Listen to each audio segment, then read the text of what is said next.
പേടിക്കണ്ട. തല്ലാനും വഴക്കിടാനും ഒന്നും അല്ല ഞാൻ വന്നത്. നിനക്ക് സന്തോഷം തരുന്ന ഈ കാഴ്ച കാണിച്ചു തരാനാ.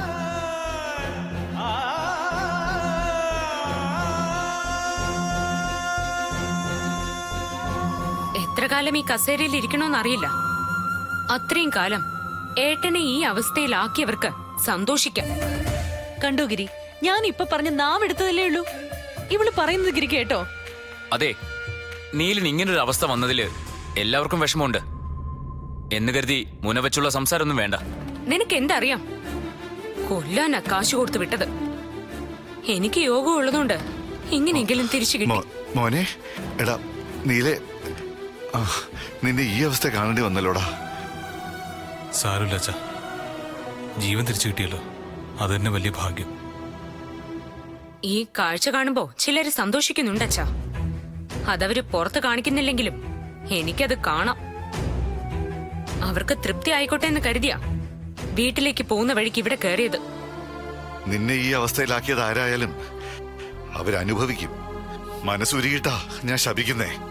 അവരും അവരുടെ തലമുറയും ഇതേ വേദന അനുഭവിക്കും. നോക്കിക്കോ. നിങ്ങളൊക്കെ പറയുന്ന കേട്ടാ തോന്നുമല്ലോ ഇവിടെ ആരോ മനഃപൂർവ്വം ചെയ്യിച്ചാണെന്ന്.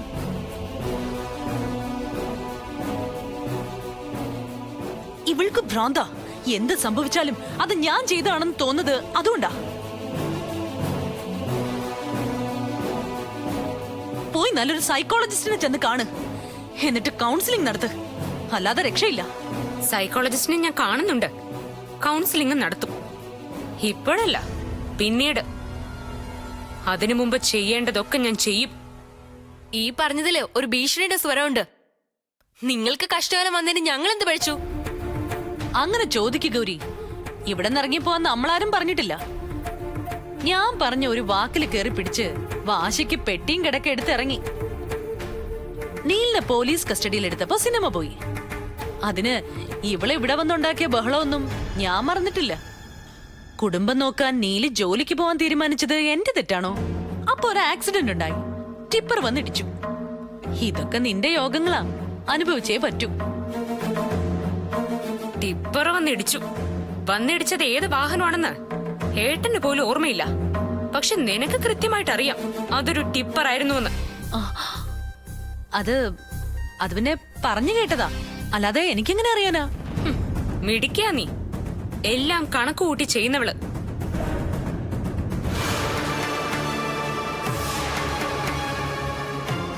പക്ഷെ നീ ഒരു കാര്യം മനസ്സിലാക്കിക്കോ. ഈ താലിക്ക് ബലം ഇത്തിരി കൂടുതലാ. നീ പറഞ്ഞു വിട്ട വണ്ടി ഈ സിറ്റി തന്നെ കാണുമല്ലോ. അത് ഞങ്ങള് കണ്ടുപിടിക്കും.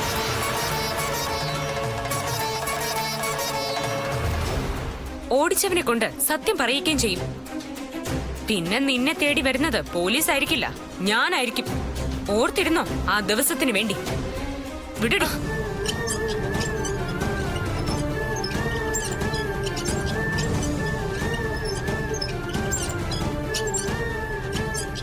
നിന്നെ ഇവിടെ വന്ന് എന്നെ വെല്ലുവിളിച്ചിട്ട് ഒന്നും കേൾക്കാതെ പോകുന്നത് ശരിയല്ലല്ലോ. നിന്നെ ഇവിടെ വന്ന് എന്നെ വെല്ലുവിളിച്ചിട്ട് ഒന്നും കേൾക്കാതെ പോകുന്നത് ശരിയല്ലല്ലോ. എടീ, പണ്ടത്തെ വേദ അല്ല ഇപ്പോഴത്തെ വേദ. പണ്ടത്തെ വേദയ്ക്ക് തോൽവികൾ മാത്രമായിരുന്നു സംഭവിക്കാറ്. നീലിന്റെ കാര്യത്തിലടക്കം ഞാൻ തോറ്റുപോയി. പുതിയ വേദ അങ്ങനെയല്ല.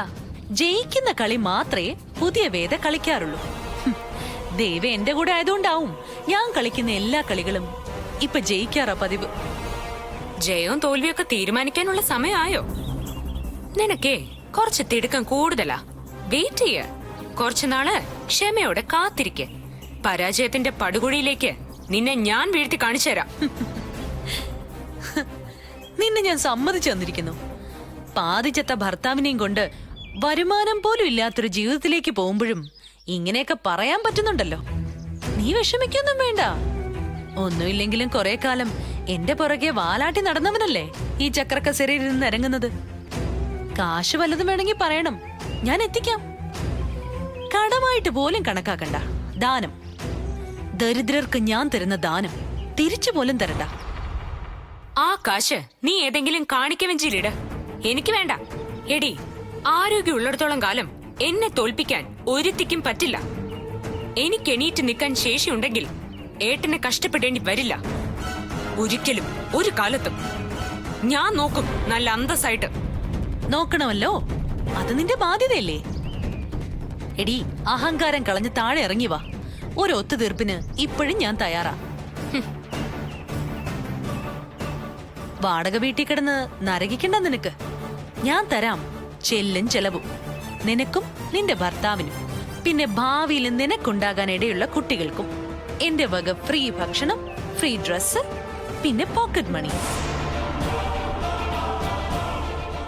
കോടതി കൊടുത്തിരിക്കുന്ന കേസ് പിൻവലിച്ച് സമസ്ത അപരാധവും പറഞ്ഞ് വന്നാ മാത്രം മതി. അപ്പോ ആ കേസിനെ നീ പേടിക്കുന്നുണ്ട്. പൊന്നുകൊണ്ട് തുലാഭാരം തൂക്കാന്ന് പറഞ്ഞാ പോലും ആ കേസ് ഞാൻ പിൻവലിക്കില്ല. എനിക്കറിയാം അതിൽ നീ തോക്കൂന്ന്. നിന്നെ തോൽപ്പിച്ച് നഷ്ടപ്പെട്ടതെല്ലാം വീണ്ടെടുത്ത് വീണ്ടും ഞാൻ ഈ വീട്ടിൽ വരും.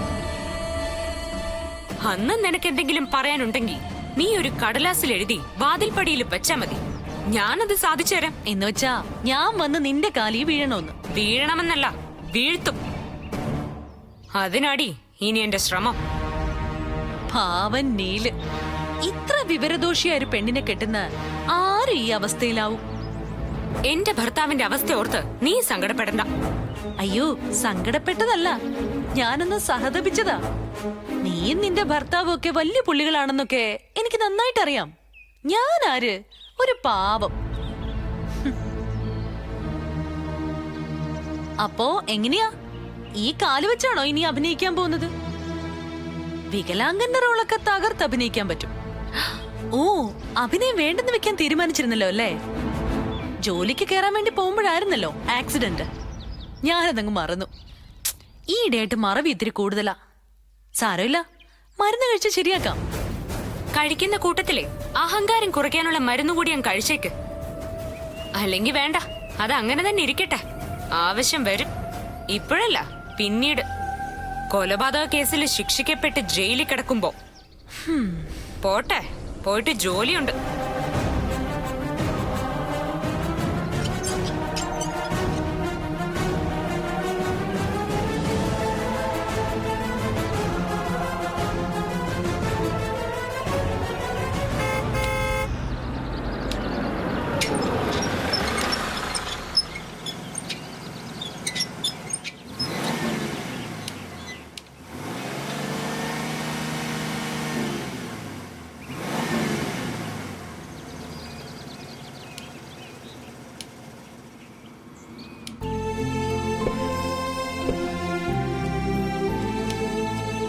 രാഹുലിന് ബുദ്ധിമുട്ടായില്ലേ? എന്ത് ബുദ്ധിമുട്ട്? ഈ അവസ്ഥയൊക്കെ പെട്ടെന്ന് മാറില്ല. 2 മാസം എന്നൊക്കെ പറയുന്നത് മാക്സിമം കാലാവധിയാ. അതിനു മുമ്പ് തന്നെ നീലിന് എണീറ്റ് നടക്കാൻ പറ്റുന്ന എനിക്ക് തോന്നുന്നത്.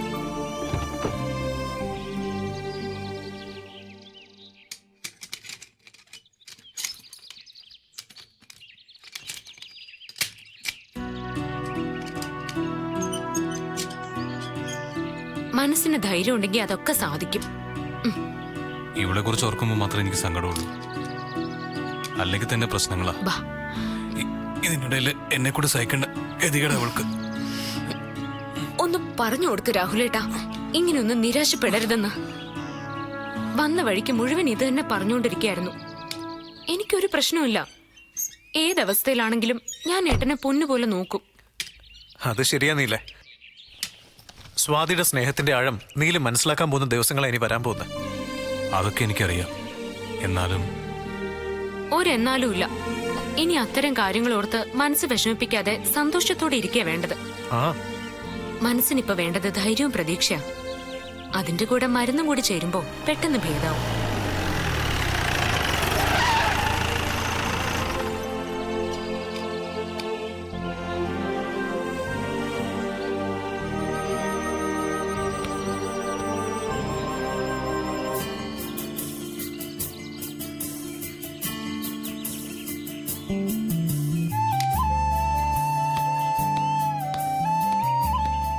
ഹായ്. ആ.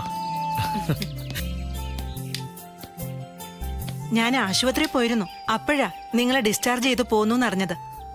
അവിടെ കിടന്നാലും ഇവിടെ കിടന്നാലും ഒരുപോലെയാ. വെറുതെ എന്തിനാ റൂം വാടക കൊടുക്കുന്നതെന്ന് വിചാരിച്ചു. മാത്രമല്ല ആ അന്തരീക്ഷത്തിൽ നിന്ന് ഒരു മാറ്റം അത്യാവശ്യമാണെന്ന് തോന്നി. അതാ പോന്നത്. പരാതി തരണ്ടാന്ന് തന്നെ തീരുമാനിച്ചു അല്ലേ? അതെ. ഇനി അതിന്റെ പേരിലൊരു വഴക്ക് വേണ്ട. നടക്കാവുന്നതൊക്കെ നടന്നു കഴിഞ്ഞു. എനിക്ക് ഇവളുടെ ഭാവി നോക്കണം. ഇപ്പൊ സമാധാനാണ് ബുദ്ധി. ചില യുദ്ധങ്ങളിൽ പിന്മാറ്റം ഒരു യുദ്ധതന്ത്രമാണ്. ആയിക്കോട്ടെ, ഞാൻ നിർബന്ധിക്കുന്നില്ല. എന്നാലും ശത്രുവിനെ കുറിച്ചൊരു ബോധം എപ്പോഴും മനസ്സിലുണ്ടായിരിക്കണം. ശത്രു പ്രബലനാണെന്നും തന്ത്രശാലിയാണെന്നും ഓർക്കണം. അതൊന്നും ഞാൻ മറക്കില്ല മാഡം. അവരോട് പൊറുക്കുകയില്ല. ഒന്നും ഇവിടെ കൊണ്ട് അവസാനിക്കുന്നില്ലല്ലോ. ഞാനൊന്ന് എണീറ്റോട്ടെ. അന്ന് തീർക്കാം ഇതിന്റെ അടക്കം കണക്കുകൾ. നീല് പറയുന്നതിലും കുറച്ച് കാര്യമുണ്ട്. തൽക്കാലം എല്ലാം മറക്കാം. ഇപ്പോ മുഴുവൻ ശ്രദ്ധയും കൊടുക്കേണ്ടത് ചികിത്സയില. ഫിസിയോതെറാപ്പിയും മരുന്നും കൊണ്ട് മാറുന്ന ഡോക്ടറുടെ അഭിപ്രായം. അത് മാറണം. പക്ഷേ ചികിത്സിക്കാൻ കാശൊരുപാടാവില്ലേ? അതുണ്ടോ കയ്യില്?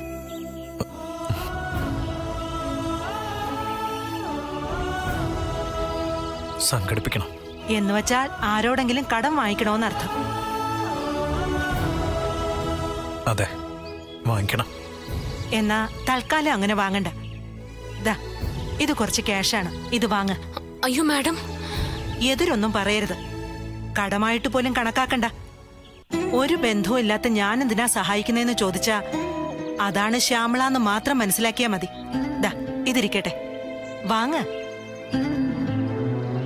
ഈ ഉപകാരം ഞാൻ ഒരിക്കലും മറക്കില്ല. പക്ഷെ ഞാൻ മറക്കും.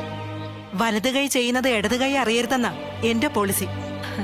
വരട്ടെ, അത്യാവശ്യം ഉണ്ടെങ്കിൽ വിളിച്ചാ മതി.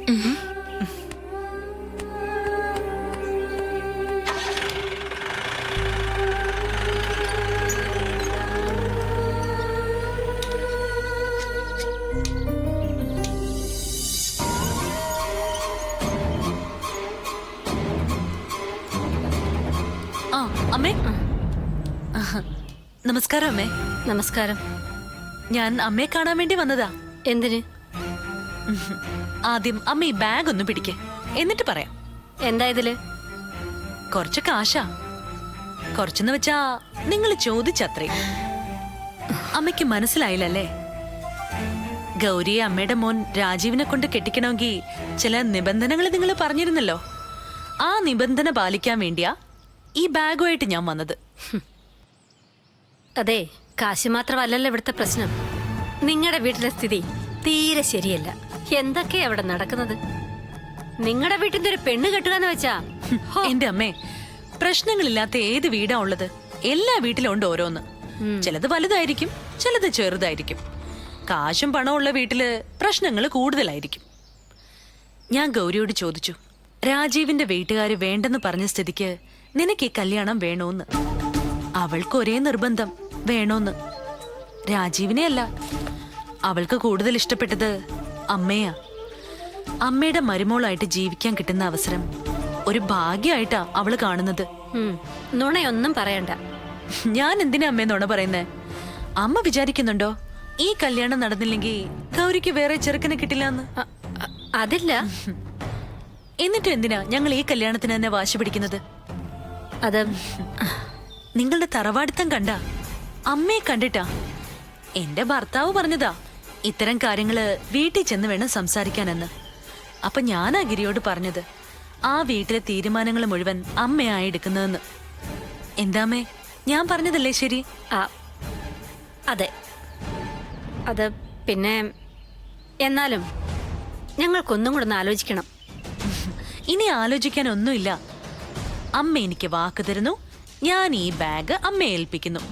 ബാഗ് മാത്രമല്ല, അമ്മയ്ക്ക് വേറൊരു സമ്മാനം കൂടി ഞാൻ കൊണ്ടുവന്നിട്ടുണ്ട്.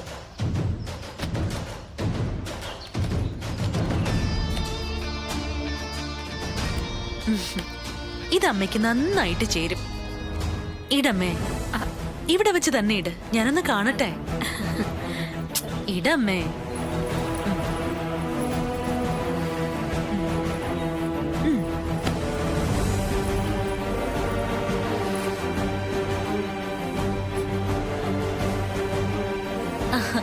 നന്നായിട്ടുണ്ട്. ഇതും ഗൗരിയുടെ സെലക്ഷനാ. ഇനി അമ്മ ഈ ബാഗ് വാങ്ങിക്ക്. അയ്യോ അല്ല മോളെ, അത് രാജീവനോടും അച്ഛനോടും ചോദിക്കാതെ എങ്ങനെയാ? അതൊക്കെ അമ്മ ചെന്നങ്ങ് പറഞ്ഞാ മതി. അമ്മയെ എതിർക്കാൻ അവർക്ക് ആർക്കെങ്കിലും ധൈര്യം വരുമോ? അമ്മയുടെ തീരുമാനമാണ് ആ വീട്ടിലെ മൊത്തം തീരുമാനം. വാങ്ങമ്മേ, മുമ്പിൽ വന്നു നിൽക്കുന്ന മഹാലക്ഷ്മിയെ തട്ടിക്കളയരുത്. വാങ്ങിക്കമ്മേ. അപ്പൊ നമ്മളത് തീരുമാനിക്കുന്നു. ഒരു തവണ മുടങ്ങിയതായതുകൊണ്ട് അധികം നീട്ടിയൊന്നും വെക്കാൻ ഞങ്ങൾ ഉദ്ദേശിക്കുന്നില്ല. ഏറ്റവും അടുത്ത മുഹൂർത്തത്തിൽ തന്നെ കല്യാണം നടക്കും. ബാക്കിയൊക്കെ അമ്മ ഫോണിൽ ഞാൻ അറിയിക്കാം. ശരി, എന്നാ അമ്മ പൊയ്ക്കോളൂ. സൂക്ഷിച്ചു പോണം. കാശാ കയ്യില്. കാലം അത്ര നല്ലതല്ല. സൂക്ഷിച്ചോളാം. ദാ,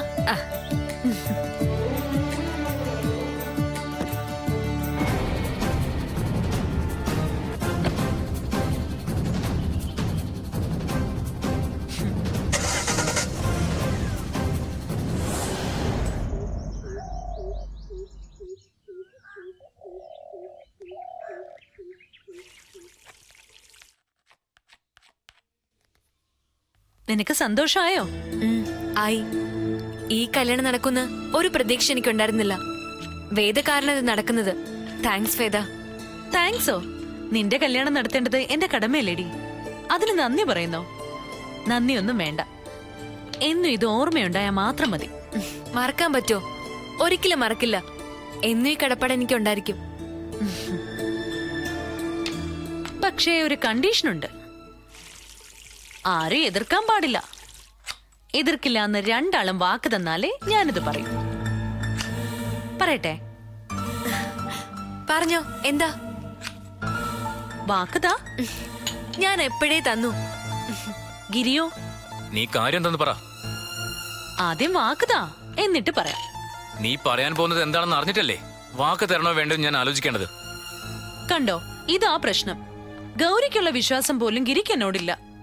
അതുകൊണ്ടല്ല. പിന്നെ എന്തുകൊണ്ടാ? ഞാൻ പറഞ്ഞപ്പോ തന്നെ ഗൗരി സമ്മതിച്ചല്ലോ. ഗിരി എന്താ അത് ചെയ്യാതിരുന്നത്? എന്നെ ഇപ്പോഴും ഒരു കൈ അകലത്തിലാ ഗിരി നിർത്തിയിരിക്കുന്നത്. നീ ഇങ്ങനെ സില്ലിയായിട്ട് സംസാരിക്കല്ലേ.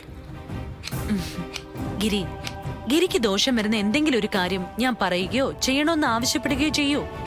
അങ്ങനെ ഗിരി കരുതുന്നുണ്ടോ? അതില്ല. പിന്നെന്താ വാക്ക് തന്നാല്? ഹാ, കൊടുക്ക് ഗിരി. വേദയല്ലേ ചോദിക്കുന്നത്.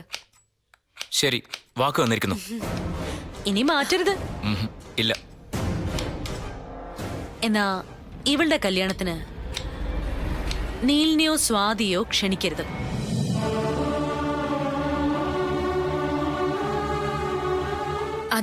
അത് വേണ വേദ. അവര് വന്നെന്ന് വെച്ചിട്ട് എന്ത് സംഭവിക്കാനാ? എന്ത് സംഭവിക്കുമെന്നത് എനിക്കൊരു പ്രശ്നമല്ല. എനിക്കത് ഇഷ്ടമല്ല. നീൽ ഇവളുടെ സഹോദരനാ.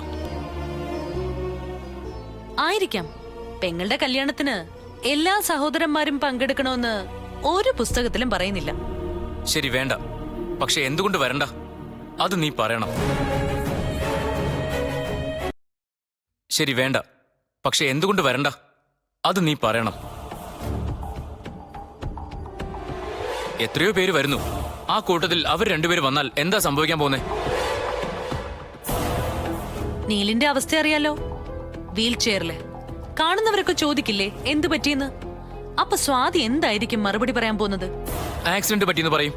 അല്ല, ഒരിക്കലും അവൾ അങ്ങനെ പറയില്ല. പകരം കൊല്ലാൻ നോക്കിയതാണെന്ന് പറയും. എന്നെ പരമാവധി നാണം കെടുത്തിട്ടേ അവള് പോകൂ.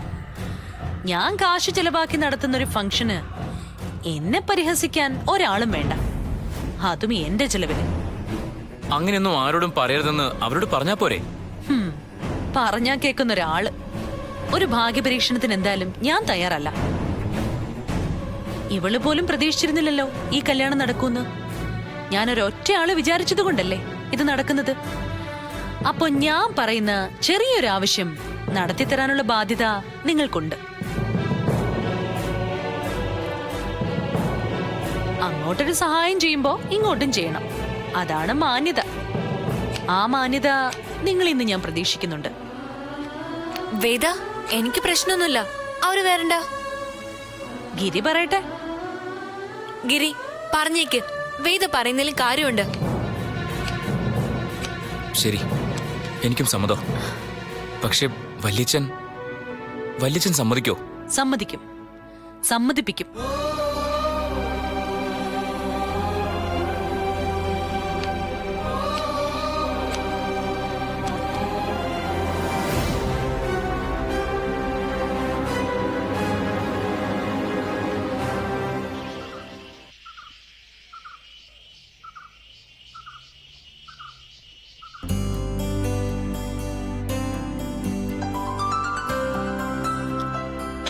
താൻ കഴിച്ചോ? ഞാൻ കഴിച്ചോളാം. എന്തിനാ പിന്നത്തേക്ക് വെക്കുന്നത്? ഒരുമിച്ച് കഴിച്ചൂടെ? അത് സാരമില്ല ഏട്ടാ. എനിക്ക് കുറച്ച് ജോലികളൂടി ചെയ്തു തീർക്കാനുണ്ട്. എന്നിട്ട് കഴിക്കാം. കാശൊക്കെ സൂക്ഷിച്ച് ഉപയോഗിക്കണം. തന്നോടൊന്നും പറഞ്ഞു തരേണ്ട ആവശ്യമില്ലല്ലോ. എന്നാലും എൻ്റെ ഒരു മനസ്സമാനത്തിന് വേണ്ടി പറയുക. 2 മാസം ഒട്ടും വരുമാനമില്ലാത്ത മാർഗങ്ങളാ. അത് മനസ്സിൽ കണ്ടു വേണം നമ്മുടെ ചെലവുകൾ പ്ലാൻ ചെയ്യാൻ. ഞാൻ ശ്രദ്ധിച്ചോളാം ഏട്ടാ. ജനറൽ ആശുപത്രിയിൽ പാലിറ്റീവ് കെയർ ഉണ്ട്. അവിടെ വിളിച്ച് പറഞ്ഞാൽ ഫിസിയോതെറാപ്പി ഫ്രീ ആയിട്ട് ചെയ്തു തരുമെന്ന് രാഹുൽ പറയുന്നത് കേട്ടു. അതൊന്ന് അന്വേഷിക്കണം.